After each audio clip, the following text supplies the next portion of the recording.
감사합니다. 이번엔 질문에 답하는 시간이 되겠습니다. 그 여러 가지 질문 중에서 연관성이 있어야 되니까 그 질문 올라온 게 뭐냐면은 어렸을 때 어려운 환경에서 그걸 딛고 일어난 그 예를 들 수 있는 사람이 있습니까? 그러니까 이해가 많겠죠. 그래서 이제 하고 많은 사연 중에서 인터넷에 쭉 보다 보니까 그 의사가 된 어린 환자의 입장에서 고통을 받다가 감명을 받고 의사가 된 사람이 있어요. 그 사람에 대한 얘기를 하려고 그래요. 그 누구냐 하면은 이제 어린이의 아버지가 6.25 참전 용사였었어요. 그게 국가 유공자가 되는데 전쟁 중에 지뢰를 잘못 받아가지고 이제 발을 이제 불구자가 된 장애인이 된 그런 아버지를 둔 어린 아들이 그러니까 옛날에 우리나라 제도가 좀 잘못됐어요. 이제 6.25 전쟁이나 전쟁에 참여해가지고 부상을 당했다든지 가족이 또 이제 전사를 했다든지 그러면 가족들을 살 수 있게 만들어 줘야 되는데 그것이 조금 미흡한 것 같아요. 그 이제 어린 시절에 이제 어린이가 어린 시절 지집이 가난하고 자기 아버지가 이제 장애인이 불구자가 됐으니까 이제 남북 그런 생각도 들고 그래서 좀 비굴하게 떳떳하지 못하게 집은 가난하고 그렇게 살았던 모양이에요. 그래서 이제 가난하다 보니까 동사무소 밀가루 배고도 받아가면서 살고 이제 중학교 때 얘기인데 이제 국가 유공자라는 그 입장을 숨기고 있었대요. 왜냐하면은 이제 아까 얘기했습니다. 아버지가 장애인 불구자라는 얘기를 이제 애들이 놀림감도 되고 그러니까 그걸 떳떳이 밝히지 못한 그런 것도 있고 이 애가 어려서 축농증이 심했대요. 이제 옛날엔 참 축농증이 심했어요. 어려서 축농증 환자가 심해서 의료 복지 카드가 있는데 아버지가 이제 유공자니까 국가 유공자니까 복지 카드가 있었는데 그걸 가지고 병원에 가면은 괄시를 받았다는 거예요. 돈이 안 되니까 이리 밀고 저리 밀고 제대로 치료를 해주려고 그러지는 않았다는 거예요.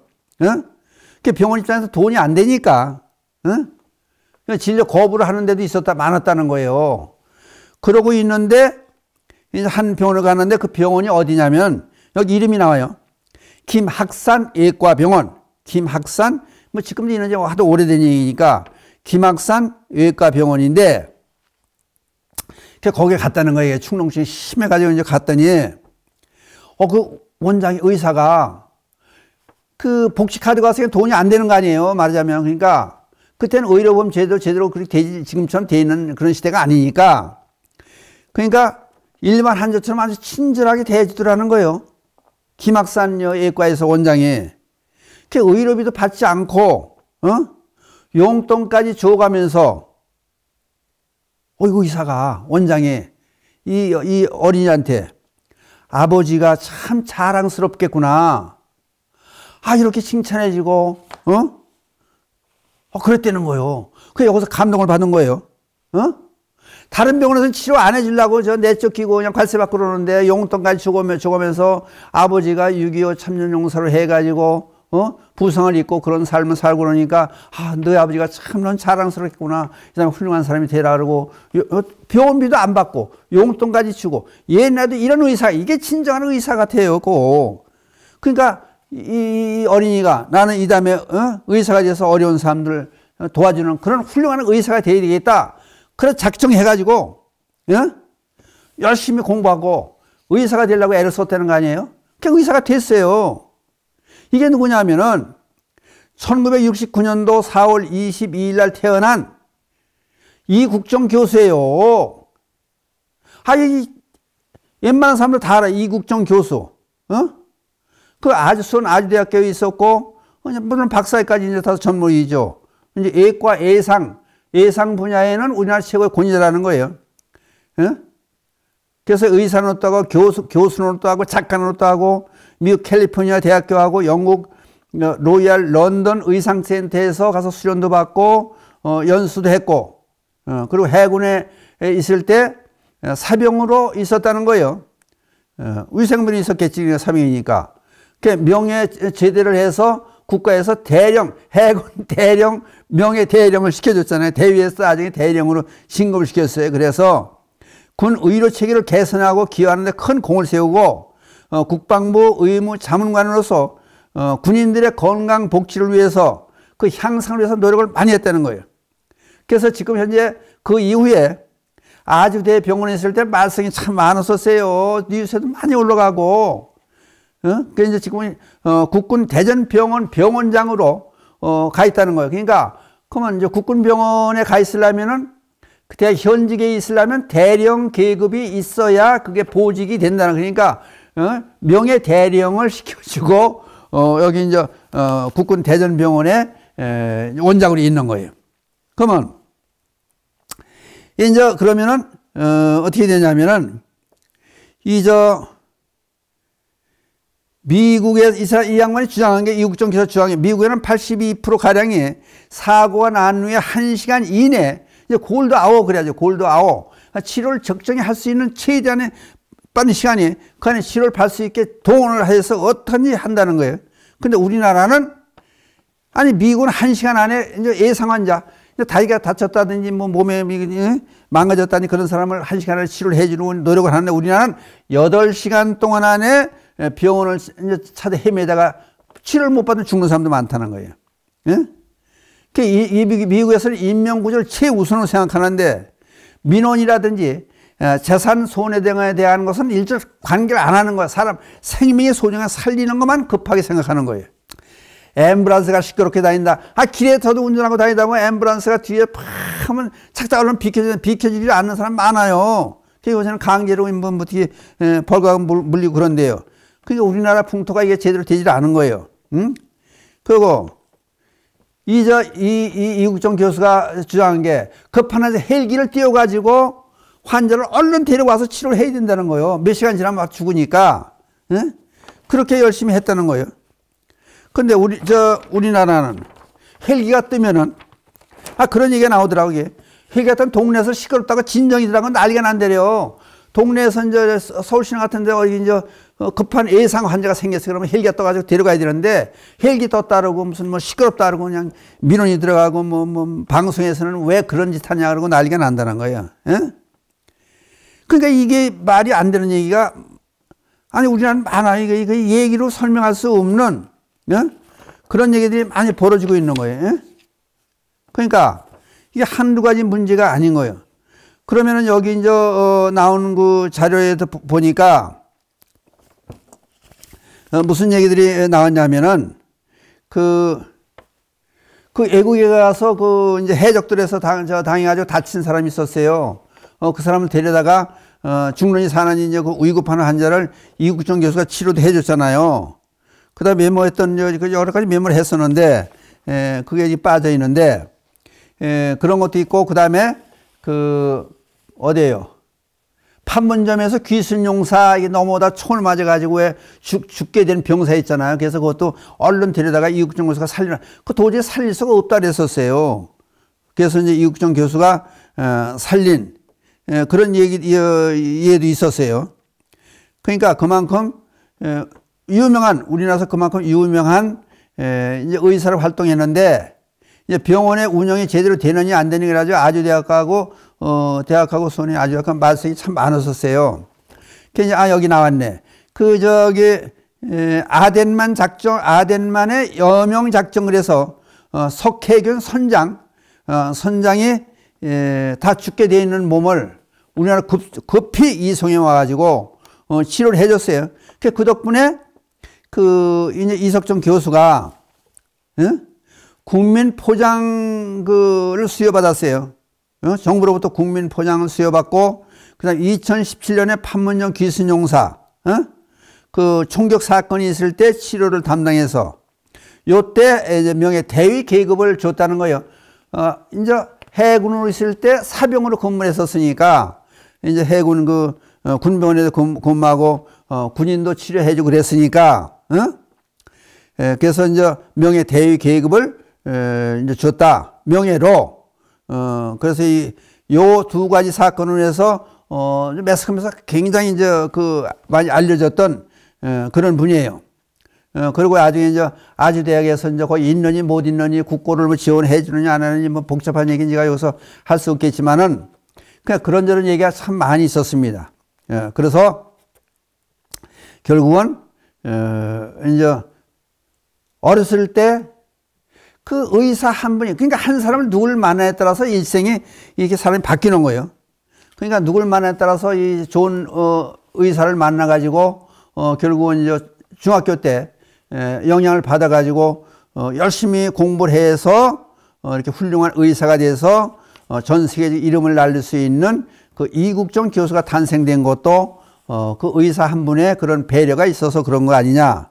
그러니까 우리도 마찬가지로 애들이 아프다든지 지금 보험 혜택이 잘 되니까 지금은 이런 이제 환자가 가도 이게 뭐 내쫓는 그런 일은 없었겠죠. 근데 옛날에는 그 이제 69년생이니까 69년생에 10살 때 뭐 12살이면은 69년에 70년, 80년도 그 정도 되겠네요. 이 중학교 시절이 이국정 교수가 중학교 때는 80년대 초이겠네요. 그럴 때 이제 병원에서 거부하는 그런 경우도 나고 그랬다는 거 아니에요. 그러니까 이건 이제 한번 생각해 볼 의미가 있는 거고. 그 다음에 이제 불교에서 보는 입장은 어떠냐. 지금 환자 얘기가 나서 의사 얘기가 나는데 질문에 답하기 위해서 이제 몸이 아팠던 사람들 치료하는 과정을 말씀드렸었는데 요거 참고로 여러분들께서 알아야 되겠어요. 부처님, 먼저 번에 여기 이제, 부처님 오신 날 제가 이제 법문하면서, 부처님들 그런 얘기를 했어요. 이제 불교 방송 기획 보도에서도 말씀을 드렸지만 부처님께서 지금 오셨다. 그럼 어디부터 가실 것이냐? 뭐 여러 군데 다 사찰 다 다닐 수 없고, 뭐 각 지방 다닐 수 없으시잖아요. 그래서 제가 그런 말씀을 드렸었어요. 맨 처음에 부처님께서 가실 곳이 어디겠느냐 생각해 보니까 불교 방송을 가실 것 같다. 왜냐? 요즘 시대가 변했으니까 불교 방송이면은 이제 특히 BBS 불교 방송이 세계 최초로 생긴 방송이고 부처님법을 전하는 방송인데 텔레비전으로 또는 라디오 방송도 있고 텔레비 방송도 있고 유튜브도 있고 또는 핸드폰으로도 언제든 볼 수 있는 그런 시대가 열렸으니까 부처님께서 한 번 가서 말씀을 해 주시면 그게 전 세계 법음으로 울려 퍼질 수 있으니까 반드시 제가 생각하기에는 부처님 오신 날 한 곳을 가신다는 BBS 불교방송을 가실 거 아니냐 그런 말씀을 드렸다는 이제 소개를 해드렸고 그 다음에 무슨 말씀을 해 주실 것이냐. 어려운 사람을 도와줘라. 그리고 특히 어려운 사람은 살기 힘든, 다음 시간에 한번 설명을 해드리겠습니다만은 지금도 어린이들이 먹고 살기 힘들고 학비도 제대로 충당을 못하고 그런 어린이들도 참 많아요. 그러니까 어렵게 사는 사람들을 위해서 도와주는 그런 삶이 되어야 되지 않겠느냐. 이제 그런 것도 필요할 것 같고 그 다음에 경제적으로 어렵고 그래서 전에 범위에 그런 말씀을 드렸어요. 경제적으로 어려도 도와줘야 되는 이유가 우리 실제 이 목숨은 그걸 내쳐서 내명, 목숨명술, 그 다음에 재물은 예명 그래요. 그러니까 재물이 없으면 먹을 게 없고 돈이 없으면 그것도 죽는데 중요한 요인이 돼요. 그러니까 물질로 도와줘라. 그 얘기가 되는 거니까 어려운 사람 도와주고 또 병고에 시달리는 사람들을 도와줘야 된다. 그 부처님 당시에 무슨 일이 있었냐면요. 부처님 제자 중에 기원정사에 계실 때 그 부처님 기원정사에 계실 때 방에 그 수살타 장제가 지어준 그 스님들 거처하는 방이 1600개나 있었다는 거예요. 1250명이 항상 거기서 머무르 있었고 뭐 강당이 500개나 됐고 그런 속에서 한 부처님 제자가 병을 앓고 중병을 앓고 있는데 그러니까 대소변도 제대로 못 가리고 앉아 큰 냄새나고 고통스레 혼자 고생을 하고 있는 거예요. 그 사정을 보시고 부처님이 거기에 그 제자 방에 찾아가서 부처님께서 맨날 보살펴주고 시중을 해주고 방 청소도 해주고 그러세요. 부처님이 직접. 그러면서 그 제자한테 무슨 말씀을 하냐면은 너는 전생에 아이고 지지리도 복도 못 지었구나. 전생에 네가 만약에 환자들을 보살펴주고 그들을 돌봐주고 그랬으면은 내가 지금 이런 실정은 아닐 것이다. 전생에 네가 환자들을 도와주지 못했기 때문에 너를 도와주는 사람이 없는 거예요. 지금 네 업이요. 그게 인과응보요. 그리고 가르침을 주세요. 그러니까 여러분 이거 실제 있었던 얘기 부처님 말씀을 한번 생각해 보세요. 그러니까 병이 들어서 위로도 받지 못하고 치료도 받지 못하고 혼자 괴롭게 사는 사람들은 전생에 다른 사람 아픈 사람들 치료해 주지 못하고 도와주지 못했다는 거예요. 그 인과응보를 그렇게 온다. 그러면 이 생에서 우리는 어떻게 살 거냐? 어려운 사람 도와줘야죠. 환자들 도와줘야 되겠죠. 그리고 저는 그런 생각을 해서 부처님 오신 날 지났지만은 부처님 오신 날 어떻게 되면은 이 신도들한테 법문할 때도 그런 말씀을 제가 드렸어요. 앞으로 부처님 오신 날 행사를 그냥 보기 좋게 번들을 하는 그런 행사는 우리가 간둡시다. 앞으로는 잔치집처럼 해가지고 어려운 사람 도와주고 모두 참여할 수 있는 소외된 사람이 있을 수 없는 그런 사람들을 돌봐줄 수 있는 그런 장소가 바로 절이 돼야 되고 그런 장소를 찾아다니면서 부처님 오신 날 행사를 되지 않겠느냐. 부처님 오신 날 전날 저는 그래서 군청에도 가서 떡을 해서 선물해주고 소방서에도 해주고 경찰서에도 해주고 여기저기 도움을 많이 주고 다녔어요. 그리고 부처님 오신 날도 심지어 우리 이렇게 여기서 잔치 분위기로만 살지 그것도 좋은데 어려운 사람들 배려할 수 있는 그런 기분을 마련하자. 나도 지금까지 용돈 있는 거 아껴가지고 조금 돈을 내놓을 테니 여러분도 십시일반을 조금씩 돈을 내가지고 불이웃돕기 성금을 우리 마련하자. 그래가지고 돈을 걷어가지고 이렇게 이제 면사무소에 어려운 사람 도와주세요. 불이웃돕기 성금을 내줬어요. 그러니까 이렇게 어려운 사람을 도와줄 수 있는 그런 한 일을 하는 게 부처님 오신 날 진정한 우리들이 할 일이 아닌가. 이제 그런 말씀을 드리고 싶은 거예요. 마찬가지로 병든 사람 또는 어렵게 사는 사람 이런 사람들을 도와줄 수 있는 그런 계기가 되지 않냐. 특히 이렇게 이제 아까 이국정 교수가 중학교 다닐 때 어려웠던 시절에 그러니까 의사가 김학산 예과의 이제 원장이 입은 한 사람의 영향을 받아가지고 열심히 공부해서 의사가 돼가지고 끝끝내 잊지 않고 이렇게 나라를 위해서 그러니까 제일 위급한 게 예상 환자 팔이 끊어지고 목숨이 끊어지고 부상을 당해가지고 몇 시간 있으면 바로 죽을 사람들을 쫓아다니면서 이렇게 치료해주는 주머니 들어가는 봉급은 많지 않더라도 그런 생각지 않고 그렇게 해서 이국정 같은 교수가 많이 있게 하려면은 어린이들을 잘 돌봐주고 삐뚤어 나가는 그렇게 다른 길로 걷는 어린이들이 없도록 우리 모두가 특히 불자님들께서 신경을 써줘가지고 이렇게 어린이들이 그늘 속에 사는 어린이들이 없어지도록 그들을 좋게 인도할 수 있는 그런 길이 됐으면 좋겠다. 이 시간을 빌어서 이런 말씀을 드려봅니다. 이 시간을 마치면서 개성을 엎드리고 이 시간을 끝내기를 하겠습니다. 부처님의 자비광명이 늘 함께 하셔서 이 땅이 불국정토가 되어지이다. 나무불 나무승 감사합니다.